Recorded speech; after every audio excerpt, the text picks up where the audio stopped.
I feel very privileged to show this work here in Vancouver. It's a project that I worked to bring to the power plant with Althea when I was there, and that exhibition took place in 2012 after I had left. So I'm really happy to bring it to Vancouver and to see it here at the Audain. And it seems especially poignant to have it in Vancouver at this specific site in the city, in which it raises complex questions about issues of human freedom or unfreedom, institutionalization and deinstitutionalization, art's agency and the role that it may play within therapy, as well as many layered and repeating questions around history across centuries and locales. So we're pleased to present several public programs that relate to Marat Sade Bohnice. The first takes place on February 5th, in which artist Helen Reid will discuss Marcel Mauss's Techniques of the Body in relationship to Althea's work after a special in-gallery screening. The second is an exhibition tour led by myself on February 22nd.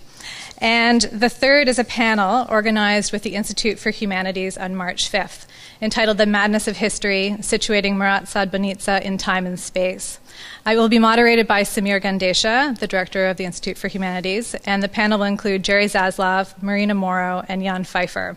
And I'm just going to tell you a little bit about who those people are, just to, it's not in the program guide, so I wanted to bring this to light. Jerry Zaslav has taught literature, humanities, and the social history of art at SFU since 1965.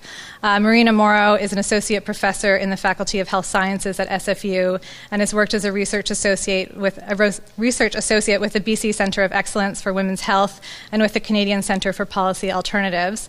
And Dr. Jan Pfeiffer is a psychiatrist and leading advocate for the reform for mental health care as well as deinstitutionalization of the services for other disability groups. He's active in Czech Republic as well as Europe-wide, and he figures in Althea's work and is also written for the publication that accompanies the project. I would like to thank the staff at the Audain Gallery, especially curator Amy Kazimierczak and Brady Cranfield, for all their work on the exhibition. And I'd like to truly thank Althea for her important work. Marat Sade Bohnice premiered at the Liverpool Biennial in 2012 and was then shown at the power plant that I mentioned. And Althea's work in general has been exhibited widely, including at the 17th Sydney Biennial, the 3rd Gwangju Triennial, Manifesta 7, the Andy Warhol Museum, Bach in Utrecht, the Berkeley Art Museum, White Columns in New York, the National Gallery of Canada, and in Vancouver at the Belkin, the VAG, Presentation House, as well as at, not in Vancouver, Susan Hobbs and the Apartment. A couple other announcements. Later this week, on Saturday, actually, we'll be opening Damien Moppet, The Bells at SFU Gallery, so please join us. The opening is in the morning from 11 until 1. And another program that we're presenting in the next coming week is a talk by Audain visual artist in residence, Dwayne Linklater, on January 27th at 6 p.m. in this room.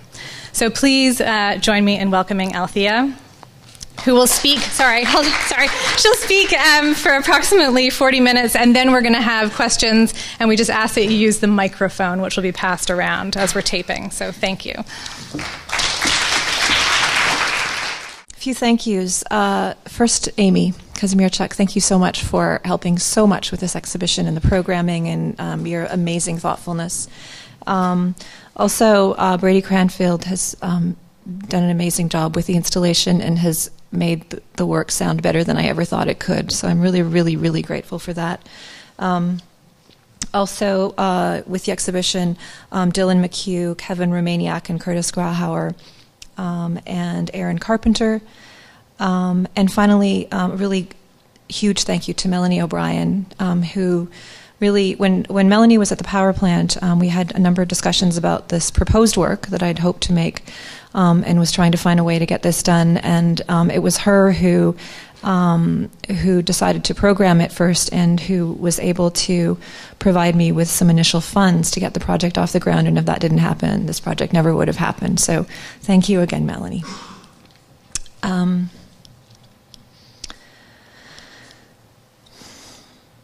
I would first like to speak a little bit about the text, the play. I know that Probably many of you are familiar with this work, but I suspect that there are quite a few of you who aren't. So for those of you who aren't, I'm just going to try to describe this, the play, and something about the context of it. It's a bit complicated. The short title that the play is mainly known by is Marat Sade. The long title, as you can see, is The Persecution and Assassination of Jean-Paul Marat, as performed by the inmates of the Asylum of Charenton under the direction of the Marquis de Sade, which is a pretty great description, actually, of the kind of structure of the work and the conceit of the work. The writer, Peter Weiss, the play was written in 1963. It's arguably his best-known work. He later went on to write other works that perhaps are as well-known, The Investigation, which is a play about the Auschwitz trials, and a very early important example of documentary theater, and shortly after, not shortly after, it was actually later, that he wrote The Aesthetics of Resistance, again, an influential novel. Marat Sade premiered at the Schiller Theater in Berlin in 1964. The play is structured as kind of a play within a play. The setting is the year 1808 in an asylum called Charenton, which was then on the west outskirts of Paris and has now become part of the city, that location. It's a place where the Marquis de Sade was actually interned in the period directly after the French Revolution and the Terror. The play depicts the assassination of Marat 15 years after it happened. So this is kind of recent history. It was that, as I mentioned, in Charenton, the Marquis de Sade was actually interned there and died there. And during that time, he actually did write plays that the inmates enacted. And audiences from the city came to see these plays. And so Weiss's sort of conceit is that, in fact, he wrote a play about the assassination of a figure who, in actuality, he wrote and delivered the eulogy for, Marat. The story of the, the story of the assassination was basically that he had a skin disease that many people speculate to be severe eczema, and had to be in his bath and did most of his writing in a bathtub in his office. And Charlotte Corday, young lady, who was from a town in the northwest of France called Caen, who was a Girondin or a Girondist sympathizer, took it upon herself to rid the country and that political moment of a key figure who was the revolutionary writer Marat, who she considered to be an inciter of some of the most extreme violence that was happening at the time. Traveled to France on her own initiative, or traveled to Paris on her own initiative, purchased a knife and went to Marat's door, was turned away 3 times, and on the 3rd time was finally let in by his caregiver and lover, Simon Evrard, and under the guise of having a letter describing an uprising, a counter-revolutionary uprising that was going to be taking place in the city. So when she was in proximity to him, she plunged a knife in his chest, and he bled to death.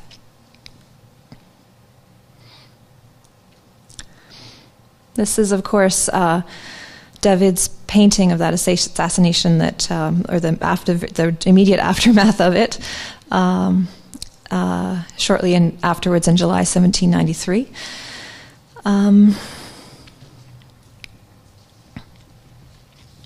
Now, I should say a bit more about the structure of the play. As the work is set in the asylum,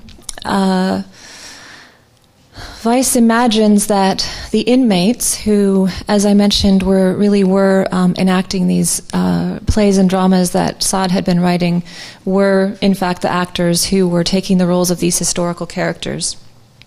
The time that Weiss was writing this, in the early 60s, of course, was a time when some of the kind of like structural backdrops of the play were being reconsidered. Of course, after the revolution and in the ensuing period, the Napoleonic period, it was a time of intense radical structural reform, post-revolutionary institutional reformations. And these issues were quite important in the early 60s. Sorry, I just need to take a breath. I, for some reason, am so nervous. I'm just going to take a breath here. I don't know why I am. I've given this talk before, and it's the hometown audience. Okay. I wanted to say, so I wanted to say something about the moment that the play was written and its importance at that time. The setting of the play is a moment of a sort of reformulation of power, and one that Foucault very famously theorized. And part of my early interest and ongoing interest and obsession with this play was this relationship between Weiss's writing and Foucault. And I have no evidence that the two were in direct dialogue, but I think their work certainly was. Of course, it was a time when, in places like Charenton and other asylums and institutions, punishment was transitioning into notions of treatment, the internalization of the institution, a time when, for example, as described in Foucault wrote, and I also have notes that are so small I can barely read them, so maybe I should just stop trying and speak.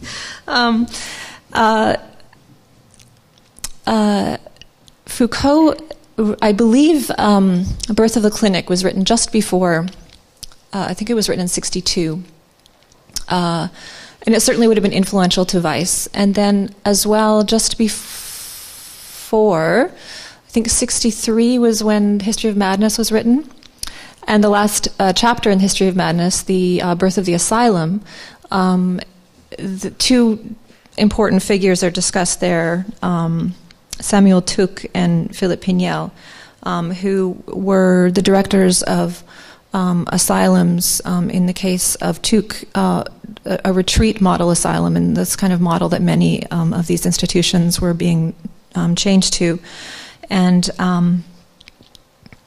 the figure who is represented as the director of Charenton, Coumier, was a historical figure who was very much on the same kind of program as these two guys. His work was quite analogous and in dialogue with the work that Tuc and Pignel were doing in their respective institutions. And this kind of description of traitement moral, or moral treatment, and sort of the internalization of authority, and this kind of like anguish of responsibility and self-objectification is one that you can see starting to sort of like be a real dynamic in some of the interactions that are happening in Weiss's play. And I put that in by mistake. Oh, that's sad, but I didn't actually meant to take it out. This is the site of Charenton now. The name has changed, and it was renovated in, I think, the early 19th century.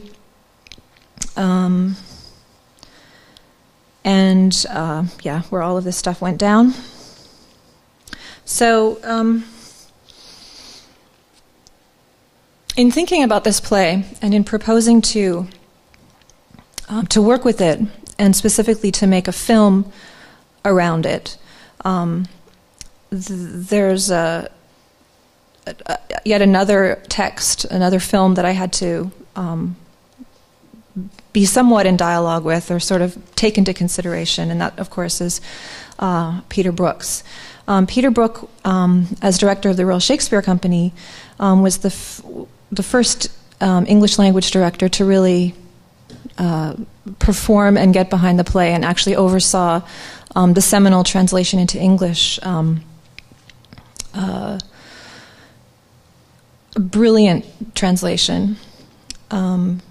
I believe he first staged the play with the Royal Shakespeare Company in '65. I could have that. I think there are a few people here who might know this better than me, but and then the film was made in '67. It's a pretty faithful depiction, and I would like to play the first few minutes of Brooke's film, which I should say, not necessarily such a depiction that is so faithful to the script, which I think Brooke took several liberties with the script and with the setting, and with some of the props. But it's a very, I think, faithful depiction of his own production of it with the Royal Shakespeare Company. And the introduction to that's shown, that's Weiss's introduction to the setting of the play, is a very cogent one that sort of like really describes the layers of complexity in the play within a play and some of the institutional dynamics that are important in the work. So I would like to show that for you now. So 8 minutes or so.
director of the clinic of Charenton, I should like to welcome you to this salon. To one of our residents, a vote of thanks is due, Marquis de Sade, who wrote and has produced this play for your delectation and for our patients' rehabilitation. we ask your kindly indulgence for a cast never on stage before coming to Charenton, but each inmate, I can assure you, will try to pull his weight. Shh! We're modern, enlightened, and we don't agree with locking up patients. We prefer therapy through education and especially art, so that our hospital may play its part, faithfully following, according to our lights, the Declaration of Human Rights. I agree with our author, Monsieur de Sade, that his play, set in our modern bathhouse, won't be marred by all these instruments for mental and physical hygiene. Quite on the contrary, they set the scene. For in Monsieur de Sade's play, he has tried to show how Jean-Paul Marat died, and how he waited in his bath before Charlotte Corday came knocking at his door.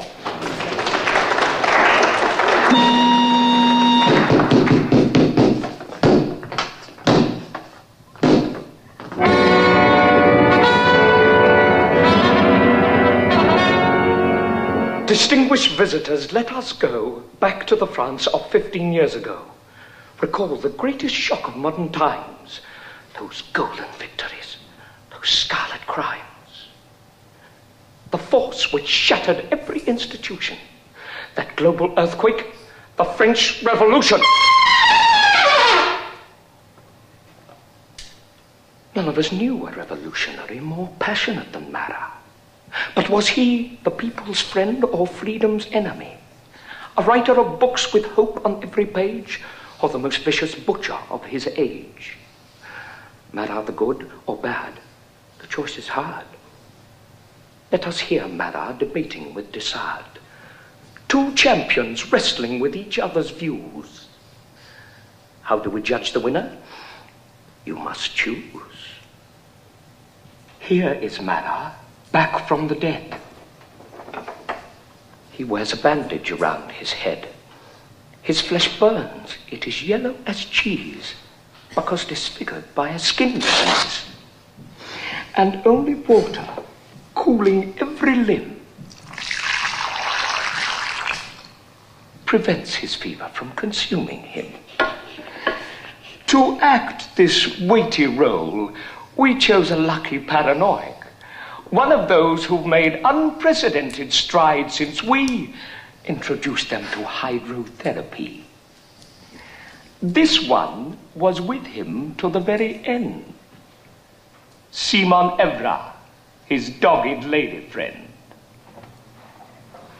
Here is Charlotte Corday, waiting for her entry. A country girl, her family landed gentry. Unfortunately, the girl who plays the role here has sleeping sickness, also melancholia. Our hope must be for this afflicted soul that she does not forget her role. Her friend is Monsieur Duperret. You'll note his upper-class toupee. This actor's good, though subject to attacks. One of our brightest sexual maniacs. Jailed for taking a radical view of anything you can name. The former priest, Jacques Roux, ally of Marat's revolution. But unfortunately, the censors cut most of his rabble-rousing theme. Our moral guardians found it too extreme. And now, our vocalists, Cuckoo, Polpok, Coco, and on the streets no longer, Rossignon. Now meet this gentleman from high society, who under the lurid star of notoriety came to live with us just 5 years ago. It's to his genius that we owe this show. The former Marquis, Monsieur de Sade, whose books were banned, his essays barred, while he's been prosecuted and reviled, thrown into jail and for some years exiled. The introduction's over. Now the play of Jean-Paul Marat can get underway. Tonight the date is the 13th of July, 1808. And on this night our cast intend, showing how 15 years ago, night without end fell on this man. this invalid. And you are going to see him bleed. And see this woman, after careful thought, take up the dagger and cut him short. Homage to Marat. Okay. Okay, so back to the film. So you get a sense of the different layers and characterizations. The bathhouse setting, which is very important, set in the bathhouse of an asylum, and then sort of using the sort of excuse that Marat was confined to his bath as well, and this sort of notion of various approaches to hygiene. The introduction of the debate, or the promise of debate between the Sade character and the paranoiac Marat, who was the socialist. And this kind of constant, jarring juxtaposition, very real, sort of felt description of class struggle that is a constant throughout the play. And these kind of very funny but also alienating moments. You were just about to see one before I cut it off, of these kind of bursting into song. So the play, as has been oft described, it's a very odd pairing of the kind of approaches of Artaud and Brecht. I just wanted to say something very briefly about a couple of other activities that I've been involved that relate to my interest in this play in that period. This was the webpage for a residency that I led in Banff in 2011, and thinking about the play and being invited to lead this kind of residency. It made me think about notions of the collective, the institution, and the stage as kind of conflated notions that we might explore. To explore relationality, historical time and power, but very specifically, we were also sort of looking at the work of Peter Watkins and his strategies of working collectively. And also, I think the importance of thinking about these things in a place like Banff, its own institution, where the kinds of togethernesses that are proposed are always institutionally, or in some way, institutionally defined, mediated, constituted. As well, this residency I was invited to design the residency that has a relationship with an academic residency that had already been planned for Banff, which was about different ideas of the commons. So that was their tagline was about togetherness. So ours was a kind of like another kind of take on that. I wanted to say a few words about the play and why it seems to me that the text is why perhaps I was interested in it, why I feel that it's quite important now at this time, and why I wanted to work with it at this time.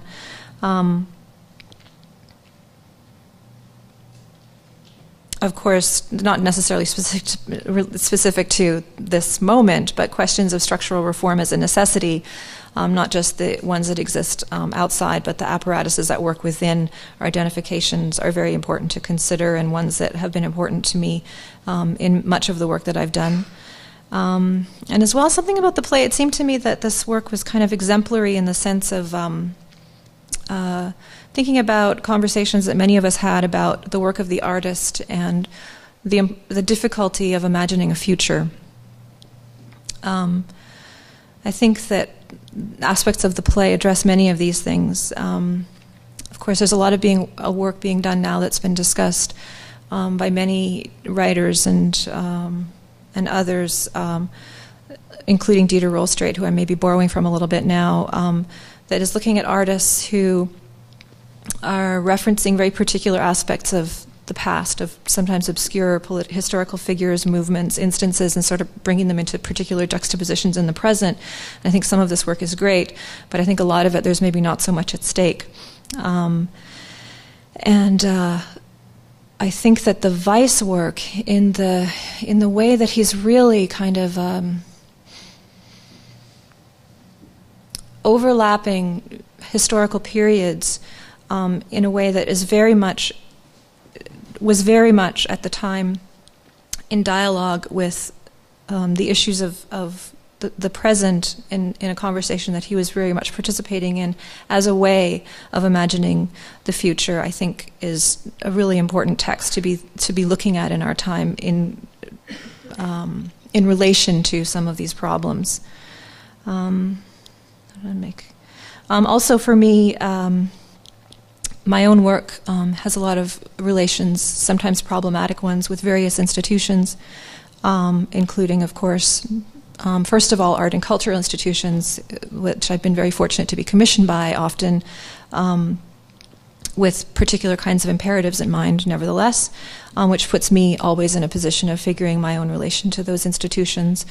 As well, I've worked with many other institutions outside of the art world, including the military and others.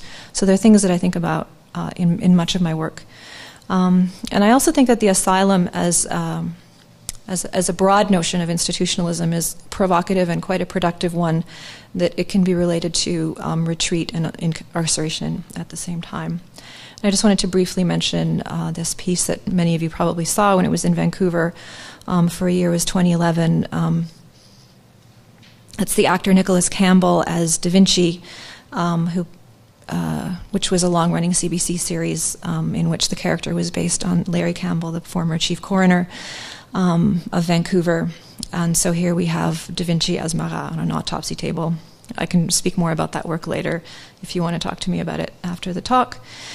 So now, another institution. The same year as the Banff residency and as the work that you just saw, I was lucky to be invited to do a guest professorship in Prague at the Academy of Fine Art in Prague. And that brought me to that city in the Czech Republic for the first time. This is a photograph of the two top photographs are of the main building, and the two bottom photographs are the studio that I lived in and my students worked in. The bottom two photographs, for those of you who might know Prague and be interested, were the former studios of the artist Ladislav Šalun, who was a very well-known Art Nouveau sculptor, and who, in fact, this building was designed to produce the Jan Hus Memorial that's in the Old Town Square of Prague, that has since been acquired by the Art Academy. So part of our coursework that I was doing with the students, I really wanted this to work with ideas about how the students, many of them were already working working on site-oriented works with various kinds of political perspectives and critical perspectives on that, but it was something that was this sort of what much of our reading and discussions revolved around. And also different aspects of performance. Marat Sade was one of the readings that we did in that class.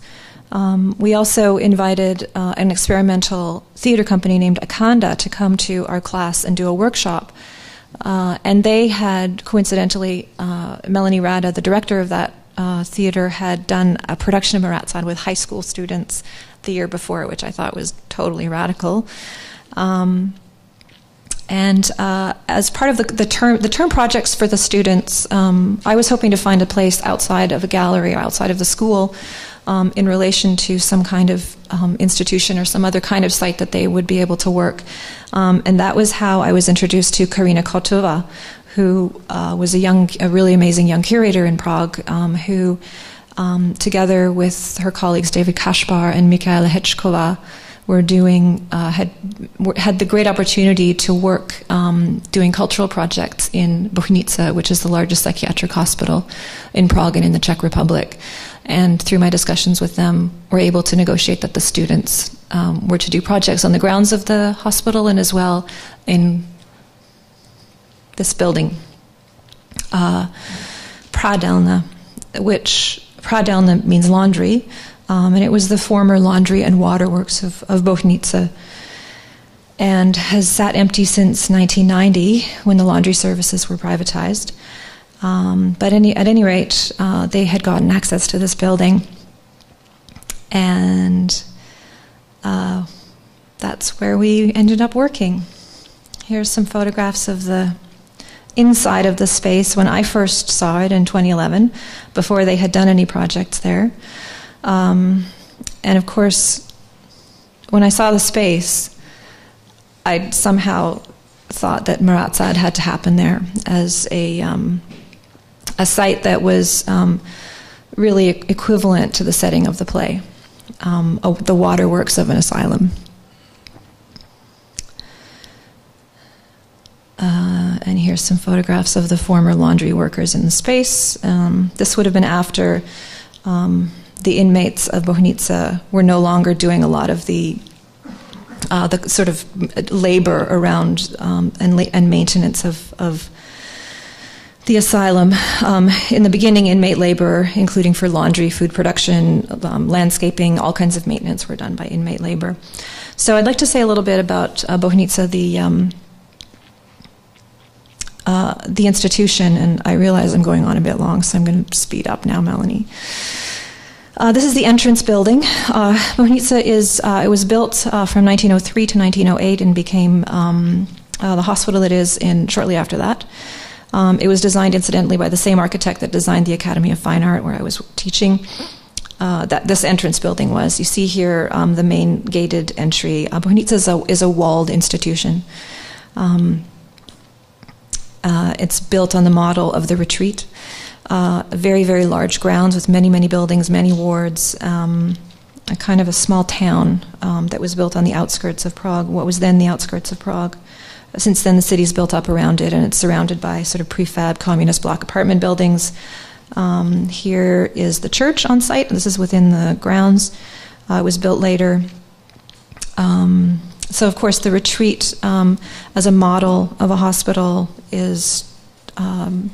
assumes that a kind of separation from the rest of society, a certain kind of safety, plenty of fresh air and work would facilitate the recovery of the patients. Many, many wards and different kinds of facilities on site. This is one of the pavilions. I'm not sure offhand which one it is. Again, Bohnice is an institution, like many others, that who's had various radical reforms over the last 100 and so years that reflect the various ideologies of the ruling classes from the time it was born, or from the time it was born into the Prague and to the time it was established. From the First Republic to the German occupation to the Soviet-Russian occupation, when it was a very difficult period for psychiatry in the Czech Republic, it was considered bourgeois treatment. Post-revolutionary reforms, and which included, but were also happening before, pharmacological treatment as a standard, and also privatization of its core services that happened after the Velvet Revolution. At this time, about 1,200 patients live there. There's also a cafe, theater, treatment, various treatment residencies. Most of the diagnosed patients are diagnosed anyways as being schizophrenic. They also have treatment for and wards for various sexual pathologies, addictions, and geriatric dementia. Here's the grounds. Now, coming to this site as an outsider and learning about the way it's regarded in Prague, and even in the Czech Republic, it almost kind of has a mythic status. Everybody knows someone who's, if they haven't spent time there themselves, they know someone who has. There's a certain kind of soft trauma somehow that's associated with the place, but it's also a site that is now that since it was opened up in the early 90s and people were allowed to go into the grounds and use it as a park space, as a green space, it's also a place where many people go just to kind of chill. Walk their dogs. I did that a lot when I was there. Now, under the current director, Martin Hawley, it's being opened up even more to outsiders and public events and other kinds of cultural programming that aren't associated with this, but other kinds of events are happening, including a music festival. Here's an aerial shot, my best Google Earth shot or Google Maps shot, that sort of shows you, I don't know if you can see you can see the mouse there. Here are the grounds here, and that's how it looks today. So you also see kind of like this typical layout, this very ordered kind of arrangement of the grounds. So back to Pradelna, this building. Like I said, it was the waterworks. The tower here you see was the water tower that served the entire facility, where they had pumped water from the Vltava River to service the whole place. What's happening there now is the beginning stages of deinstitutionalization, kind of the first wave, or at least was when I was there. I'm not sure how things have progressed since. And the sort of cynical view on that was one that I had when I first arrived, but of course spoke to many people. It's not exactly the same as what happened in North America and Western Europe in the 80s and 90s with fairly disastrous results. It seems to be a little bit different, but if you're able to come to the panel discussion, Dr. Jan Pfeiffer, who will be participating in that, can speak to this quite a bit. There's getting people out of this prison, which basically it is, and into the community in a really supported way, as a lot of people are very committed to, which I know can go very wrong, but nevertheless, that's what's happening there now. I got to know the place quite well over the course of the time that I spent with the students there, which was amazing. Lots of information about the history, met many of the patients who live there, and lots of the kinds of ins and outs of the place. And I wanted to add a little aside that sort of preoccupied me at the time too. Peter Weiss moved with his family to Prague in 1935 when he was 19. And he lived there for 2 years. He was back and forth a little bit with Switzerland, but he actually attended art classes at the Academy of Fine Art. And I imagine that he visited Bohnice when he was in the city, and maybe even visited Pradelna, the laundry building, and that may have had some influence on his future work. I just wanted to show a few pictures of the students' work that they did there. This is the work of Anna Hulanova. She made these incredible, very remarkable works, sculptures with natural materials that play on notions of Czech folk traditions. This is Jan Broš, who did drawings on the floor that map out various incarceration institutions in Czech Republic.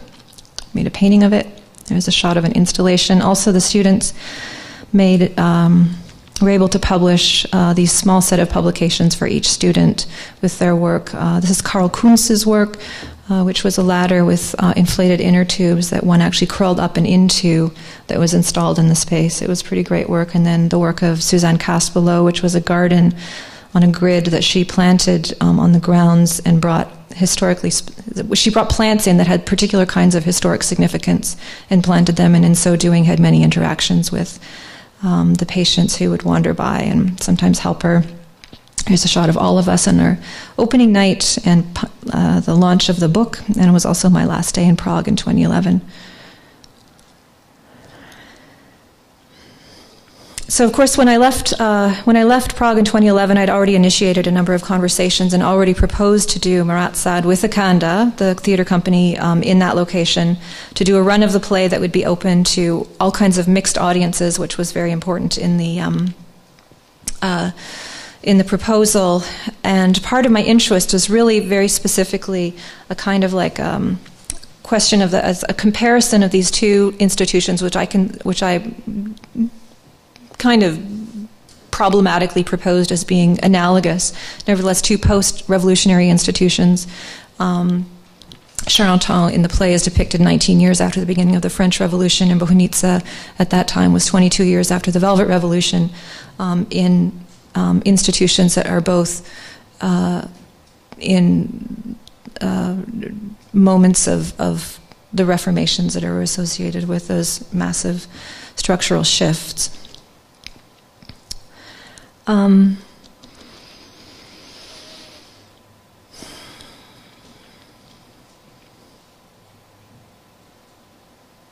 Of course,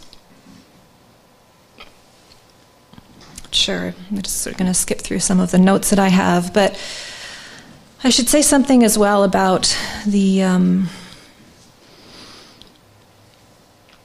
setting of the play back into a real psychiatric hospital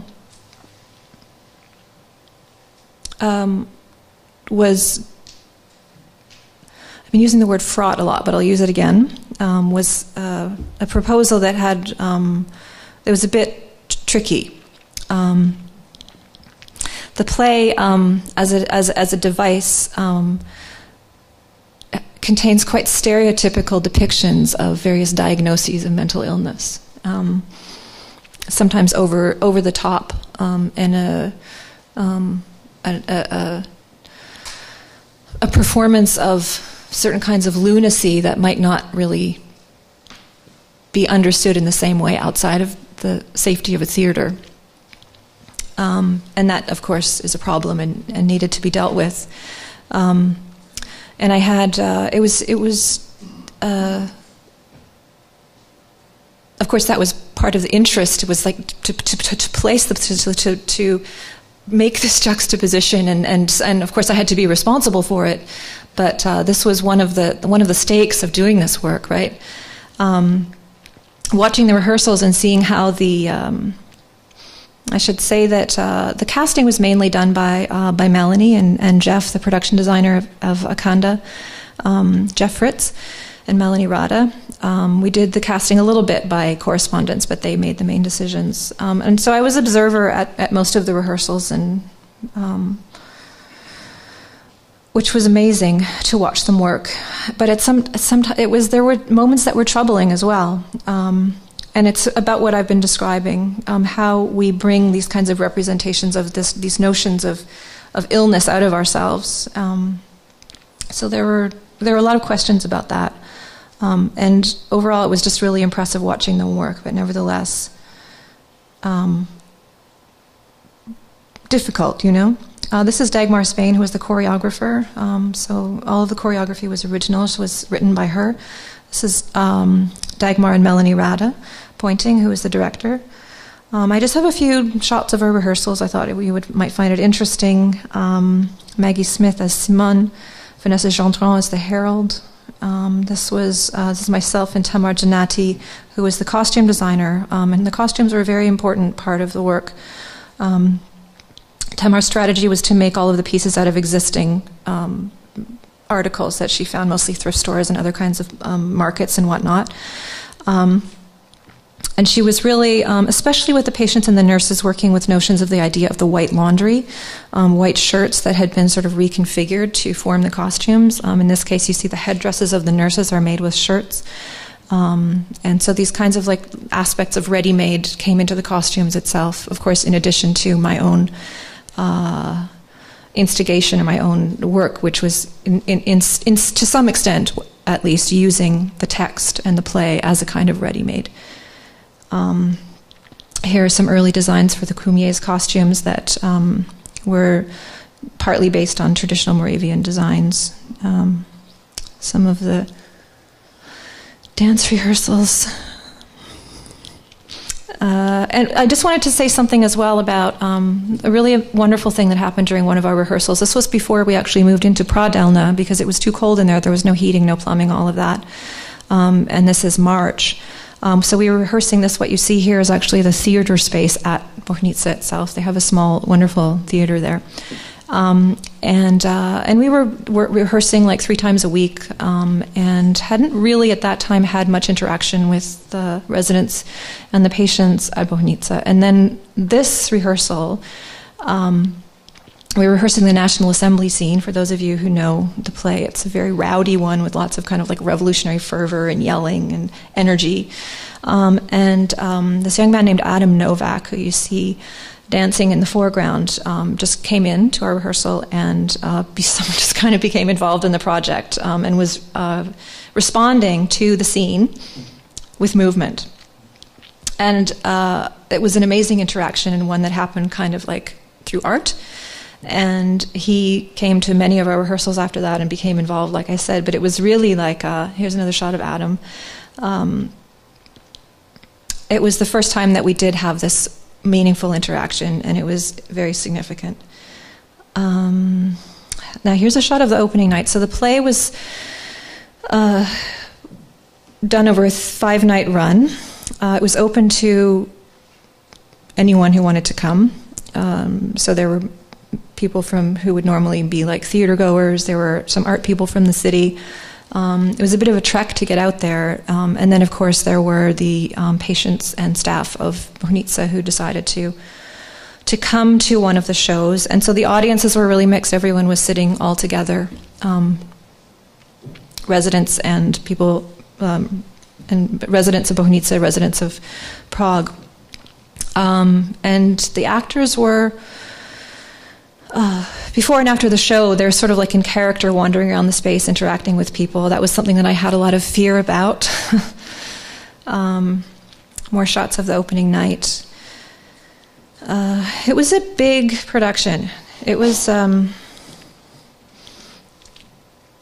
there were a lot of ups and downs. I'm sure that's the case with many. It was my first time really working on a big theater production, and I learned really a lot going...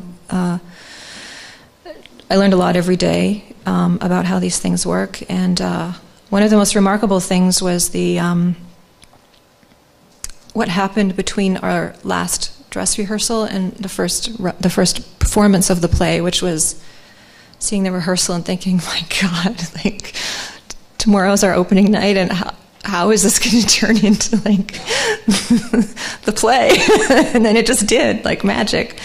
And I guess this happens a lot, but it was my first experience with this. It was amazing. More shots of this is the actual performance, and I have a shot here. You can see this was on the second night, which unfortunately the night that we had our photographer was our least attended night. But the response was pretty overwhelming. Like we were 200% capacity every night except this night, perhaps. But there you go. So while all of this was happening, I was preparing to shoot. I was preparing to make a film. I wasn't filming this run, but what I was doing in the meantime, in addition to doing rehearsals and other things, was going around with an assistant to the various wards of the hospital, speaking to people. Usually, each of the wards have a weekly community meeting where everyone gets together and talks about stuff that's happened over the week, how they're doing, what's happening. So I was able to be invited to a number of these meetings and give presentations about what we were doing in Pradelna, about the play. Some of them knew already because all of our rehearsals were open to anyone coming in at any time. So we had some regulars who would sort of come and check out the rehearsals and be in dialogue with us and know what we were doing and what was happening, but many people didn't know. And it's also a very complicated text, a very complicated play. We were doing the play in English, which is, not a language that many of them understood well. And I wanted to really give them some background information so that if they came, they would feel like they had an in somehow. So here's some pictures of the places that I was visiting during that time. Now, shortly after the run happened is when we started filming. And most of the footage comes from a performance that was set up specifically to be filmed with an audience of only the patients of Bohnice and other staff members who wanted to come and basically play themselves as audience members. As well, I filmed interviews with many people, way more than I used, who were associated with the institution and also with the actors, that discussing and reflecting on their characters in the process of being there and what their experience was with the work. Like I said, most of those interviews didn't make it into the film, but I have photographs of the ones who did, and this is Martin Hawley. He's the director of Bohnice and also a sexologist, one of the most prominent ones in the Czech Republic. And I sort of chose these interviews and used them to speak to very specific parts of very specific passages and propositions and aspects of the play that could be sort of perhaps mirrored by figures who were their contemporary equivalent. Of course, Hawley being the contemporary equivalent and the local equivalent to Cumier. Also someone who was trying to make a whole bunch of changes and introduce cultural programming into the institution, which is what you see happening in Marat Sade. Also, his background as a sexologist and someone who treats sexual criminals was useful in speaking to the sexual violence in the play. both from the Sade figure, of course, but more so from Duperré, the sexual maniac, rapist, who's constantly trying to get his hands on the Corday figure. This is Jan Kritschka, who was the head nurse at the time of the Velvet Revolution, and since then has demoted himself to being a regular nurse and orderly at the hospital. And he reflects on the reforms that he tried to make during that time, and also his values around treatment and proximity. This is Sarka Chapkova. She's an architecture, horticulture student, and she speaks about her experiences of being a patient at Bohnice and being put on drugs and many other heartbreaking things. This is Shimon Peller. He's a translator. He mostly speaks about his career as an interpreter at particular seminal moments in the Czech Republic. He worked with Havel, had a pretty remarkable career, and he also knows a lot about the relationship between theater and politics in Czech context. That was what came up. And this is Prokop Remiš, and he speaks about existential therapy in relation to this Marat figure who is about to be killed at any moment and is very much sort of facing the end of his life. And Jan Pfeiffer, who was a psychiatrist at Bohnice in the 80s and since has become an activist for institutional reform. I'm going to show you a few photographs from the production, and then I'll be done. So in putting together the film, I just wanted to maybe share a few things about the particular challenges of what I wanted to accomplish and what my constraints were. One of the things that I really needed to accomplish was to depict, to somehow have a sort of faithful depiction of the text itself. The play is an hour and a half long, and in addition to all the other footage I had, I could only use not very much of it. So those were tough decisions that I had to make. It was also important to have a faithful documentation of Akanda's production, our production, which had many remarkable and unique things about it. Original score composed by Ian Majkajska. The costuming, of course, was important. The work of the actors. I decided to keep everything inside of that site, inside of that building. It's a bit claustrophobic, but it sort of gives a cohesion, I think, to everything that's happening. So all the interviews also take place there. And I decided to show, when I was first, I didn't decide what the structure of the film was going to be until after everything was shot, and I started mucking around with it all. But I decided to keep it as a single channel work. At first I thought it would be multi-channel work to include more duration. And also to show the play chronologically.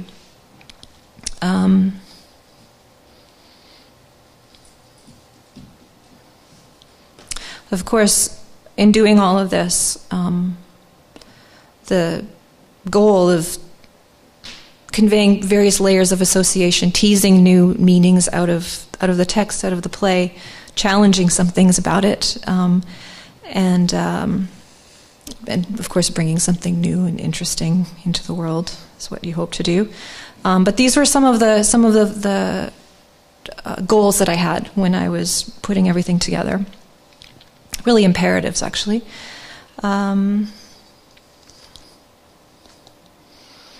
So I would say the two most terrifying things about it were, first of all, the placing this very difficult and jarring play with these kinds of depictions in a place where there was not the sort of separation of a theater experience as such. And the consequences that I really didn't know how people would react to it. Staff, patients, others. Overall, all of that was fine, but that was an open question. And as well, working with the text itself, which is obviously a very important seminal text and one that I esteem very much, and I ultimately had to chop it up and perhaps butcher it a little bit, and I was very worried about doing justice to the text, and also a little worried about some of you who know it very well and are going to see my film now and see what I've done with this text. We can talk about it. And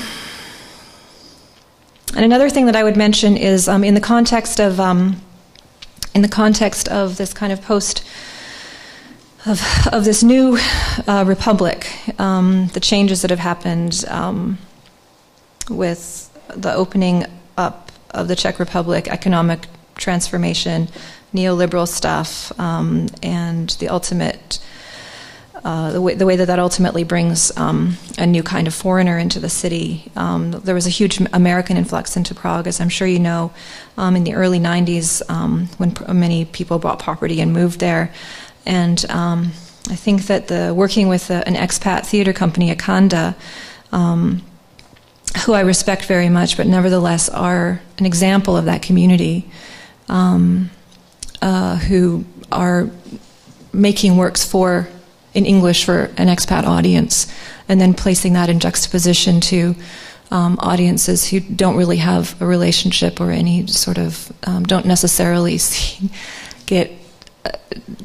It's just a jarring juxtaposition, perhaps, and one that I was hoping would generate conversations, and ultimately did. I just have some more shots from behind the scenes, and I think I'll just go through them really quickly, and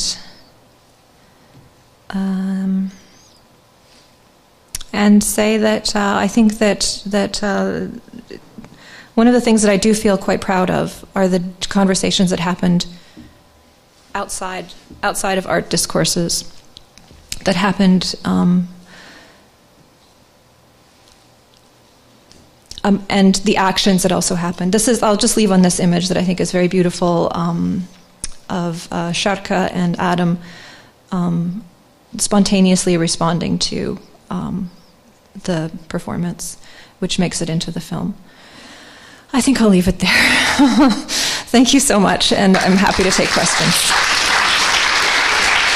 Well, I guess the question, thank you for your talk, and the question for me is also how to synthesize this whole thing into, I think we'll see it when we go downstairs, and sort of synthesizing all the information that we've heard into something that actually reads as a very coherent... Do you think? I think it reads as a very coherent film or project, and that's maybe hard for those that haven't seen the film to kind of, to understand maybe at this particular point. But, you've talked so much about the specificities of the making of the work. And one of the things that really excites me is to see it here in Vancouver. And I just wonder if you want to say anything at all about your consideration of questions.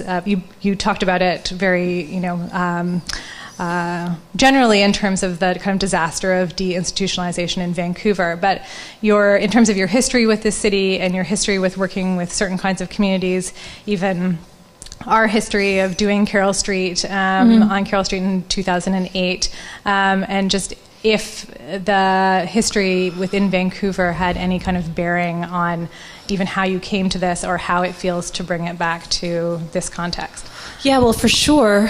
I saw it as an extremely important and grave question that, and wanted to discuss it as much as possible with those who would be willing to discuss it with me in this context, but also learned a lot about how things are going there.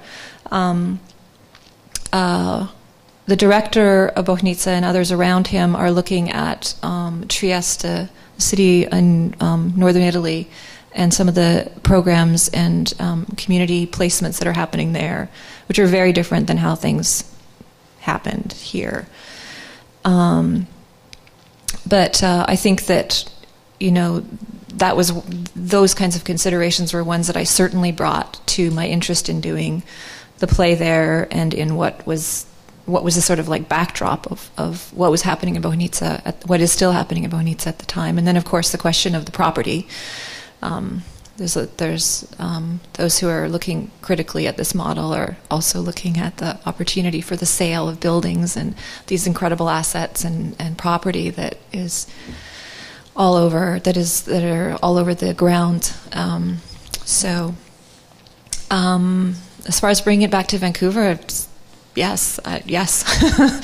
I don't know how it will be received here and how it will be understood in relation to this place, but in fact this site in particular is one that is, like, of course, in a proximity to the fallout, much of the fallout of those policies. So.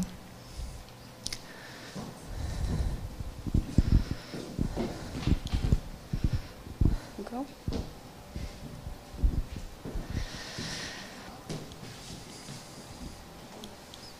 Are you going to? Oh, Nicholas has a question. I knew you'd have a question. You had one and then you... I was just going to ask you to articulate your thought moving from the piece on Granville in 2011 into this and your relationship of these themes, maybe a little bit more. You briefly touched on it. Or was there any, am I assuming? Yeah, of course.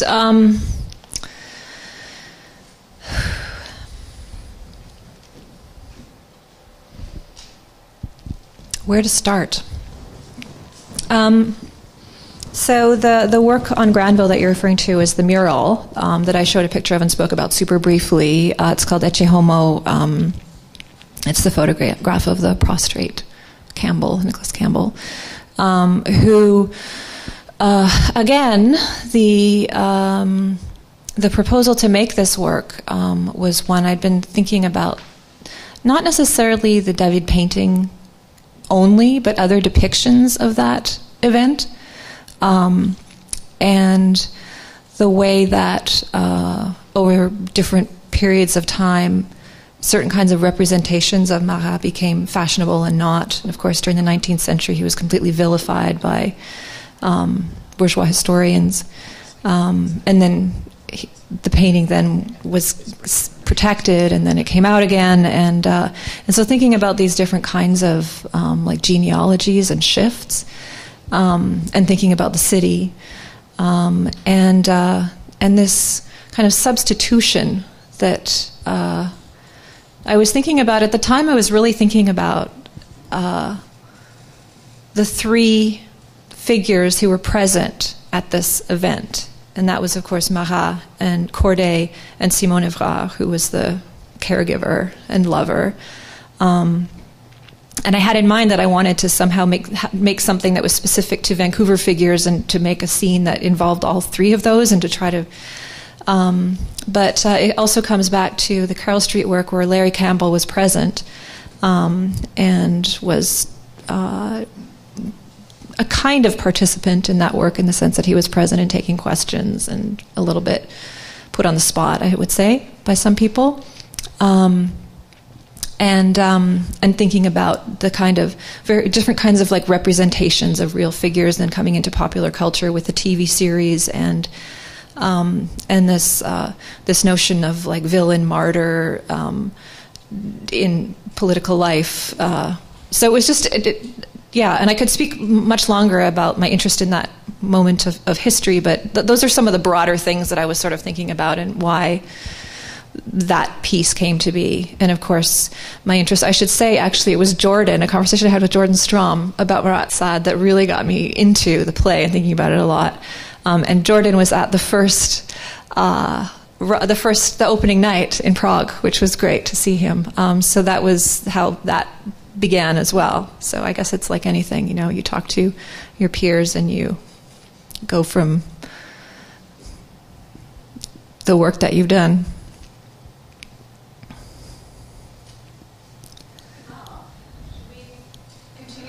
Sure. Ooh.